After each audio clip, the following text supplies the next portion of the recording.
everybody, welcome back. Between episodes, I did a little bit of stuff here. Let me show you my unit info. So I wrote down on my list of every class I want, which is just in a Word document on my other monitor.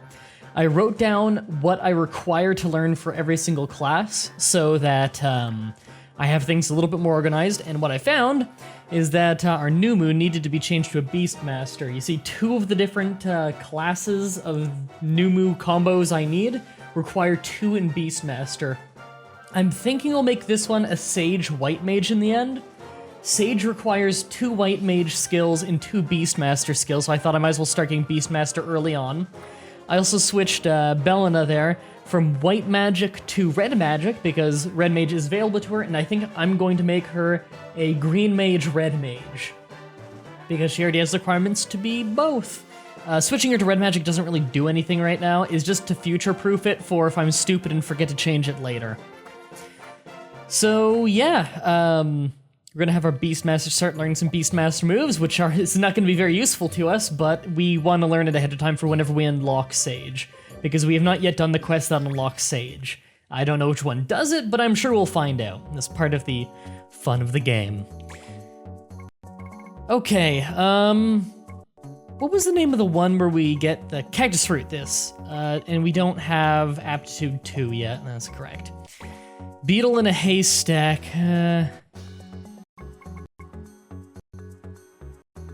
gotta find a really shiny beetle. Well, let's do that one.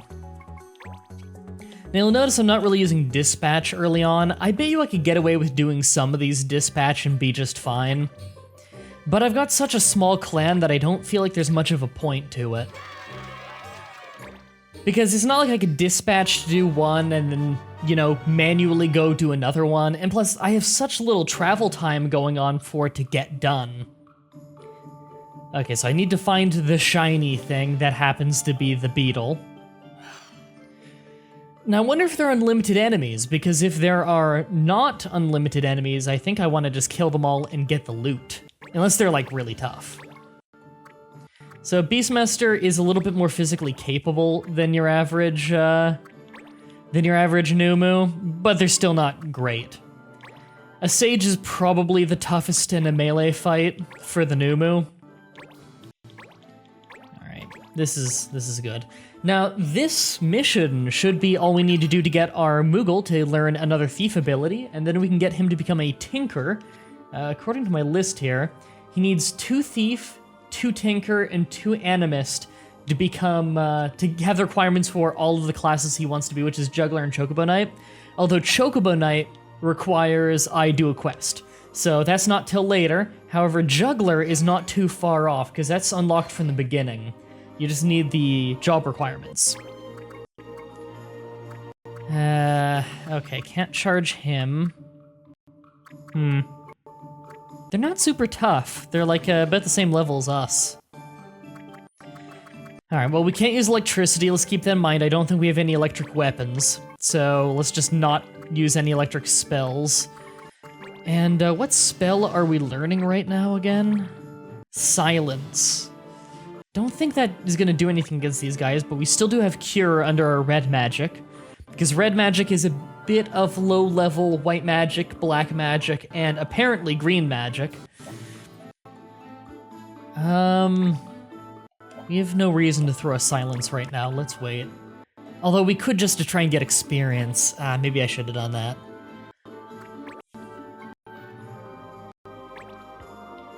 Well, I don't think this mission's gonna be terribly hard anyway. This episode might be a little bit short, by the way, just because I don't have a whole lot of time to record at the moment.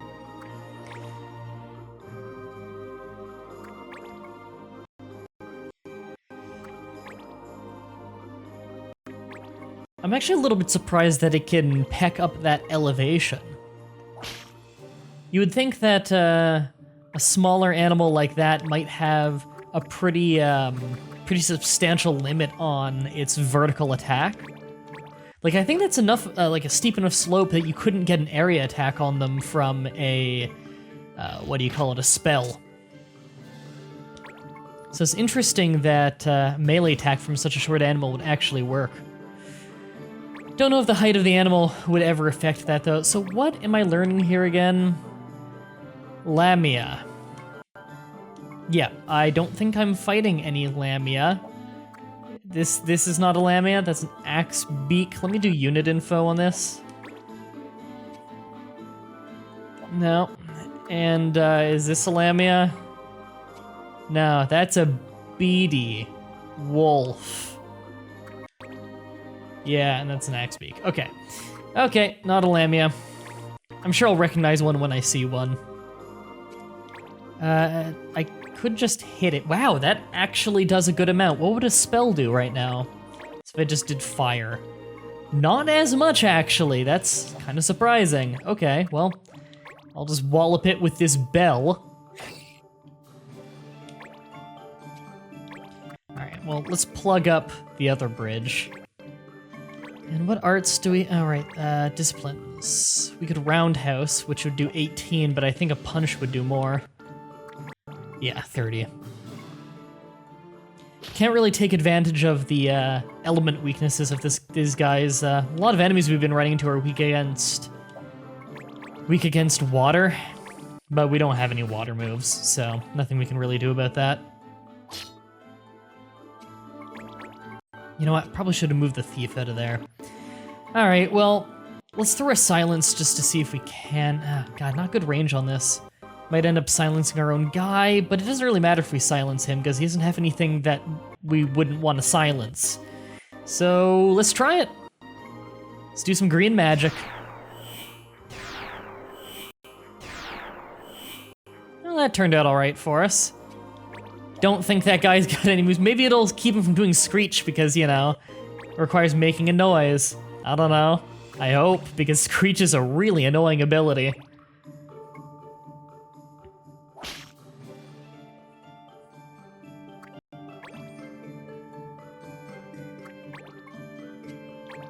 Well, this gives me an opportunity to move up at least.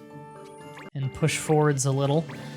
I really should have a main character up front considering he's one of our better characters right now in terms of sheer physical strength. I'm actually surprised things aren't hitting our Moogle for more damage because, you know, it's just a thief and he's just a Moogle. He's not exactly the tankiest character in the world. He is a physical character, but, you know, he tends to rely more on speed and evasion. That's actually not bad damage to him. Then again, he's not very heavily armored. Whoa! That was a critical. We definitely need that taken care of.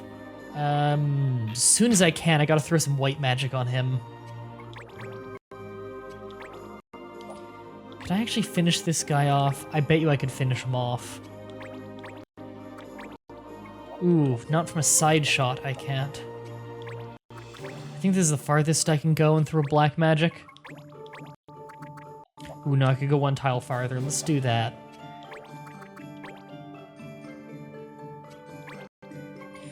So luckily, as a Beastmaster, I can attack one tile, or rather, I can walk one tile farther and jump one tile higher, which really helps his mobility.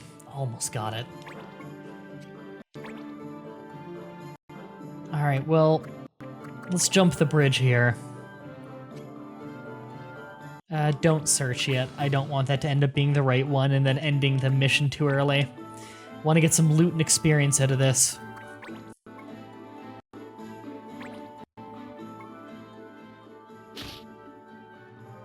That silence might actually be paying off if it kept him from doing things like Fang. Fang's not the most dangerous thing in the world, but it's, does more damage than the regular attack. Think it might have a property of cutting through defense, something like that maybe. Alright, let's throw some red magic. I want Cure. No point in targeting multiple people since I can't reach anyone else who's hurt.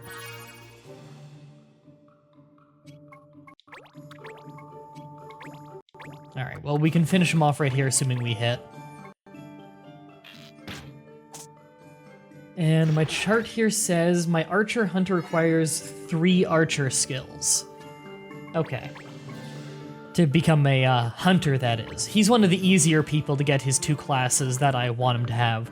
Some of these are really hard, like, to be an Arcanist Scholar for the Numu, that's the most complicated one here. 5 Black Mage skills, 2 Time Mage, 2 Beastmaster, 2 White Mage, 2 Sage. That's gonna be difficult. Alright, well, he can't move. I could roundhouse right now, actually. Let's take advantage of that. I keep wanting to go to Art of War for some reason. Let's take advantage of the roundhouse. It's not the best move in the world, but hey, it's something.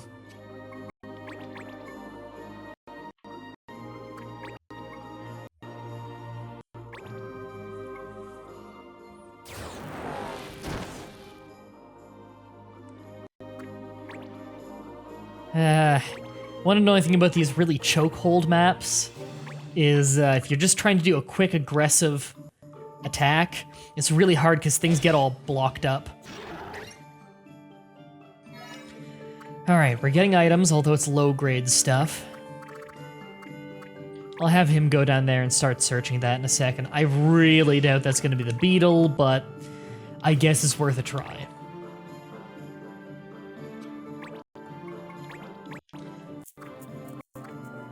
Yeah, let's give him a cure. We'll just... Oh, too much of a slope.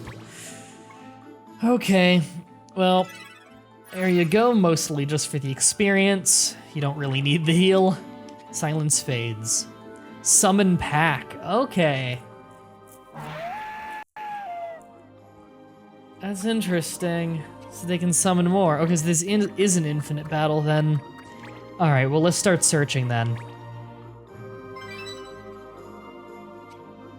First try? Well, that happened.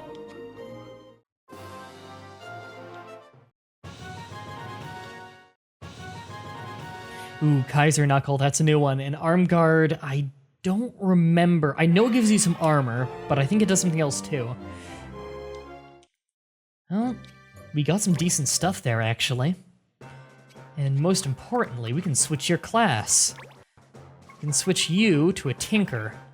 Really should be Tinkerer. Tinker sounds weird. But whatever. He's a little bit less mobile now, unfortunately. And he's got really terrible abilities, if you're not a save scummer. But we can make it work. Metal Knuckle, teach him Silver Disc. Kaiser Knuckle he can't use. Oh god, Air Render though, that's a great ability for White Monks. I guess Metal Knuckle. Start teaching him Silver Disc. I believe that one is flip a coin, and one of the two teams, either your own or the enemies, will all become blind. That's a game changer. Now, of course, you can build your team around it and be safe, you know, have someone who can start cleansing your team in case the coin flip doesn't go in your favor. However, I don't tend to rely on a Tinker because it is very iffy. It can really fuck you over. But whatever. There we go, Thievery on for a second thing. Okay, let me just look at my chart here. Everything looks good so far. Everyone is learning something right now, so that's good. And we got a little bit of time still. Let's pad out this episode with a clan trial. Those tend to be quick. We need to do an aptitude clan trial. Because our aptitude is really bad, and I want our next mission to be us getting those cactus fruit so we can do that really early quest.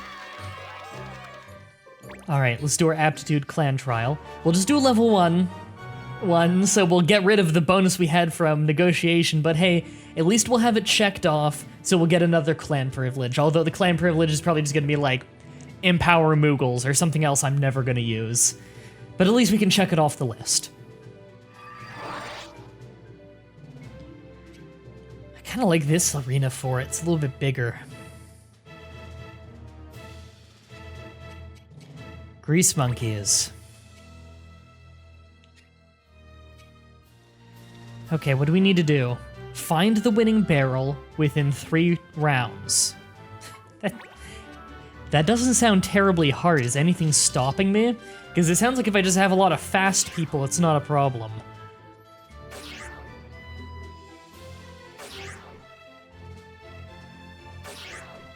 How many characters do I get to use on this? Because I'll just use my fastest guys.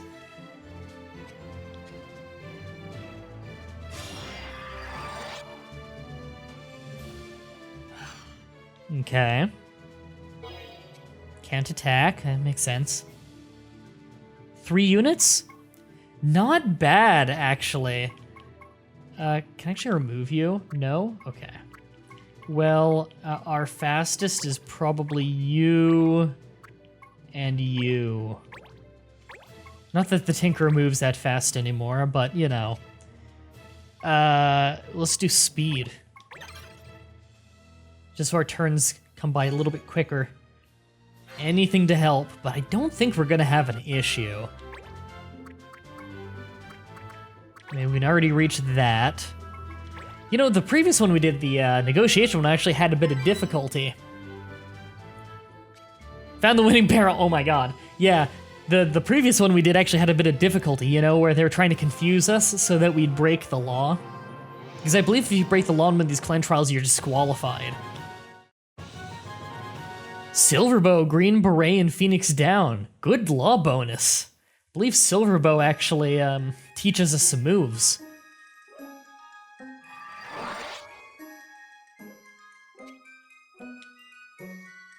Oh, we're Grease Monkeys now. I bet it's gonna be Moogle empowerment. Benga, okay. Usually when you think of Grease Monkeys and Tinkerers, you know, you think of Moogles as being the handymen. All right, well, let's do our bazaar run. I know a few of these were already here, but it's been a day since I recorded.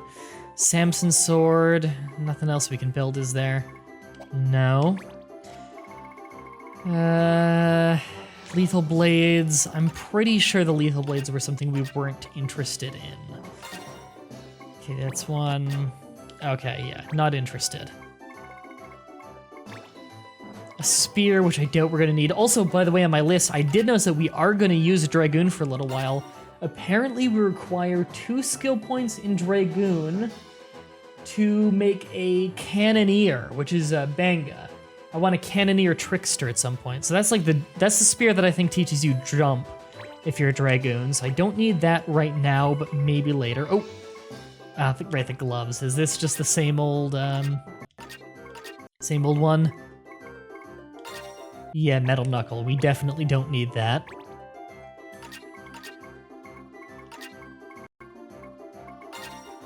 That is a falchion, which we might need later, but not right now. Ill-tuned instrument, I'm not even interested. Magicked protectives. This might be good. Ooh, that's a Magus robe. I think it can teach you turbo mana or something. Before we do that, let's just look at the rest. Nothing? Okay, let's do this. Because I think this is going to be a good one. Teaches Geomancer's resistance up, which we will have a Geomancer at some point much later in the game, and teaches Critical Quicken to Time Mage. Critical Quicken is one of the better criticals. It casts haste on you when you go in critical health, so your turns come faster. It makes it a lot easier to then run away or heal, you know, react in some way to making sure you survive. The defense on it is pretty good for a robe. The resistance on it is fantastic. In general, it's just a very good piece of mage armor early on. That said, again, critical response reactions are not the best in the world. Let's purchase one. It's actually not super expensive. So, yeah, let's make sure we have 1 or 2 of those at all times. We'll just have 1 for now, because I don't think we have many mage-heavy classes. Our only strict mage classes are green mage at the moment. Can you switch out to it? You can. Yes, do that. That's a lot of resistance you just gained. Let's do a little bit of equipment management, because I believe we have a few things we want to change out. Okay, Iron Helm is good for you. Bronze Armor is good. However, I believe, yeah, we can give you boots or gloves. Gloves gives you 2 evasion. That's what it does. Boots give you defense. Okay, the defense is a lot more reliable. I'll give the boots to you.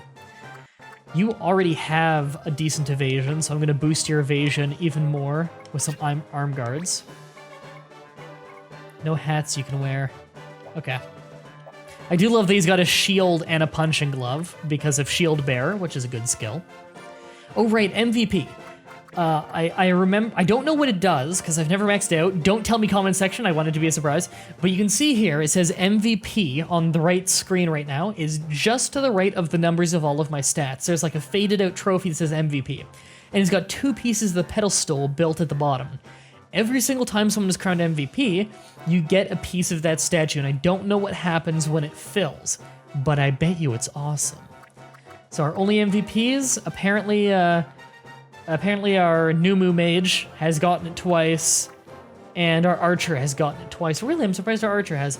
So to get MVP, I think it's maybe score a lot of knockouts, something like that. So these guys have probably scored a lot of finishing blows in a match. Our lowest level guy is our Moogle, which I guess makes sense because we have used him the least. Whenever we have a story mission and we can't take our whole team, he's usually the one we leave behind. But our team is generally level 8, level 7, that area, so I think we're good for now. On the next episode, we're gonna go get those cactus fruits, and then deliver those cactus fruits, and see what we finally get for that. Until next time, have a nice day.